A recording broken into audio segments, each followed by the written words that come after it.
दिवाळीच्या फराळामध्ये आपण भरपूर गोड पदार्थ बनवतो, परंतु गोड पदार्थ हा एक मर्यादेपर्यंतच आपण खाऊ शकतो. परंतु आज मी जो स्नॅक्सचा पदार्थ आणला आहे, हा खाऊन तुम्हाला कधी कंटाळा येणार नाही आणि मुलांनाही कंटाळा येणार नाही. तर पाहूया आपण याची आजची रेसिपी. तर इथे मी 1 कप मुगाची डाळ जी 4 तास भिजवलेली होती. 4 तास भिजल्यानंतर यातलं सर्व पाणी आपल्याला काढून घ्यायचं आहे. त्यानंतर मिक्सरच्या जारमध्ये ही मुगाची पूर्ण डाळ आणि 4 ते 5 हिरव्या मिरच्या म्हणजे आपल्या चवीनुसार तुम्हाला तिखट जसं हवं असेल तसं आणि 1 इंच आल्याचा तुकडा टाकून हे आपल्याला मिक्सरला मस्त बारीक पेस्ट करायची आहे याची. अशा पद्धतीने हे रवाळ अजिबात ठेवायचं नाही आपल्याला, कारण की मग लाटताना पूर्ण डाळ येते त्याच्यामध्ये, तर ती रेसिपी बिघडू शकते. त्यानंतर याच्यामध्ये चवीनुसार मीठ, ओवा, जिरे, कोथिंबीर आणि थोडीशी कलर येण्यासाठी पाव चमचा हळद घालायची आहे आपल्याला आणि 1 चमचा तेल घालायचं आहे. त्यानंतर या पिठामध्ये आपल्याला ना गव्हाचं पीठ वापरायचं आहे. तुम्ही इथे मैदा पण वापरू शकता, पण मी ना इथे गव्हाचंच पीठ वापरलेलं आहे, कारण की हे आरोग्यासाठी पण आपल्याला हेल्दी आहे. त्यामुळे आता इथे 1 कप डाळीमध्ये मला 1.5 कप गव्हाचं पीठ लागलेलं आहे आणि या पिठामध्ये आपल्याला दुसरं पाणी घालायचं नाही. जेवढं पीठ आहे डाळीचं, त्या डाळीमध्येच आपल्याला पीठ मळून घ्यायचं आहे. तर इथे मला 1.5 कप पीठ लागलेलं आहे. 10 मिनिटं आता हे पीठ आपल्याला रेस्ट होण्यासाठी ठेवायचं आहे. 10 मिनिटानंतर हे पीठ छान भिजलं जातं. त्यानंतर आपल्याला पोळीच्या आकाराचे ह्याचे गोळे करून घ्यायचे आहे आणि आता आपल्याला ही पद्धत बनवण्यासाठी आपल्याला ना यामध्ये साठा लागणार आहे. त्या साठ्यासाठी इथे कॉर्नफ्लोअर आहे माझ्याकडे. कॉर्नफ्लोअर नसेल तर तुम्ही मैदा देखील घेऊ शकता. त्यामध्ये आपल्याला थोडंसं तूप घालून आणि साठा तयार करायचा आहे. साठा असा थोडासा घट्टसरच करावा लागतो, जेणेकरून आपल्या पोळ्यांना लेयर जास्त येतात व आपले पदार्थ हा अतिशय छान होतो. अशा पद्धतीने साठा तयार करून घ्यायचा आहे. त्यानंतर आपल्याला मग या सर्व पिठाच्या पोळीप्रमाणे पोळ्या लाटून घ्यायच्या आहेत. जर तुम्हाला थोडंसं हे चिकट वाटत असेल तर तुम्ही पीठ टाकूनही लाटू शकता, काहीही हरकत नाही. तसं पण आपल्याला याला लेयर द्यायचे आहेत. तर अशा पद्धतीने मी 4ही पोळ्या लाटून घेतल्या. त्यानंतर प्रत्येक पोळीवरती हा साठा लावून त्यावरती दुसरी, नंतर तिसरी अशा प्रकारे 4ही पोळ्यांना आपल्याला एकमेकांवरती ठेवून आणि लेयर द्यायचे आहेत.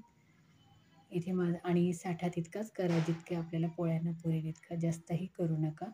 आता इथे माझा साठा लावून झालेला आहे. आता या पोळ्या दुसऱ्या मी परातीवर शिफ्ट करत आहे, कारण की आपल्याला अजून ह्याला थोडंसं ही जाडी कमी करायची आहे, कारण की हे फार जाड लेयर झालेली आहे. तर ह्याला आपल्याला थोडंसं प्रेस करायचं आहे आणि थोडंसं लाटून देखील घ्यायचं आहे, म्हणजे याची जाडी देखील कमी होईल आणि या पोळ्या एकमेकांना चिटकतील, म्हणजे तेलात टाकल्यानंतर याची पदर सुटणार नाही याची काळजी घ्यायची आहे.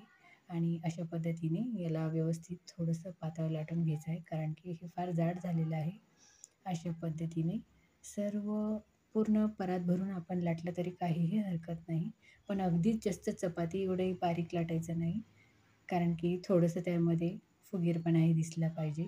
आता आपल्याला काजूचा शेप द्यायचा आहे, त्यासाठी मी एक झाकण घेतलेलं आहे आणि अर्ध्यातून आपल्याला असं कट करत चालायचं आहे. बघू शकता तुम्ही, इथे मी एक बॉटलचं झाकण घेतलेलं आहे आणि अशा पद्धतीने काजूचा शेप दिलेला आहे आणि काजूचा शेप कट करत असताना मधल्या आतील साईडला ना थोडंसं आपल्याला प्रेस करायचं आहे, म्हणजे की आतून कळ्या उमलणार नाही. बाहेरच्या साईडनेच त्याच्या कळ्या उमलतील आणि तळल्यानंतर ते अगदी काजूसारखे दिसतात. तर बघा, अशा पद्धतीने मी सर्व कट करून घेतले आहे. तर एवढे काजू पाडण्यासाठी मला जवळजवळ 15 मिनिटे लागली आहेत. त्यानंतर शेगडीवरती तेल तापत ठेवलं आहे. तेल चेक करायचं आहे तापल्यानंतर आणि हे सर्व स्नॅक्स आपल्याला लो टू मीडियम फ्लेमवरती तळून घ्यायचे आहे. जास्त हाय फ्लेमवर तळायचे नाही आणि तेलात टाकतानाही असे उलथणीच्या साहाय्याने किंवा झाऱ्याच्या साहाय्यानेच तेलामध्ये टाका, हाताने टाकू नका, कारण की हातावर तेल उडण्याची शक्यता असते. आणि मीडियम टू लो फ्लेमवरतीच आपल्याला ही छानपैकी मस्त फ्राय करून घ्यायची आहे. अशा पद्धतीने उलथणीने फक्त आतमध्ये स्पेस करायचा आहे. बघा किती छान काजू दिसताय आपले, दिसताय की नाही काजू? तर अशाच पद्धतीने सर्व काजू स्नॅक्स आपल्याला तळून घ्यायचे आहेत. तर बघा किती छान लेयर्स आले आहेत आपल्या काजू स्नॅक्सला. आणि या रेसिपीमध्ये ना तळताना कुठलंही तेल राहत नाही. अगदी कुरकुरीत आणि अगदी खणखणीत होतात. तुम्ही एकदा नक्की ट्राय करून बघा. तर अशाच पद्धतीने सर्व स्नॅक्स माझे तळून झाले आहेत. तर बघू शकता किती छान पद्धतीने तळलेले आहेत आणि खायलाही अगदी कुरकुरीत लागतात हे. आता तुम्ही थोडं चटपटीत खायचं असेल तर तुम्ही यामध्ये थोडासा चाट मसाला, थोडं पुदिना पावडर आणि थोडी लाल मिरची पावडरही घालू शकता. माझ्याकडे पुदिना पावडर नव्हती म्हणून मी या 2च वस्तू घातल्या ह्याच्यामध्ये आणि हे याच्यावरती स्प्रेड करायचं आहे आणि बघू शकता किती कुरकुरीत झालंय मस्तपैकी. आवाजावरूनच कळत असेल तुम्हाला. खायलाही अगदी सुपर लागतात आणि हे 15 दिवस आरामात टिकतात. तर कशी वाटली आजची रेसिपी नक्की कमेंट करून सांगा.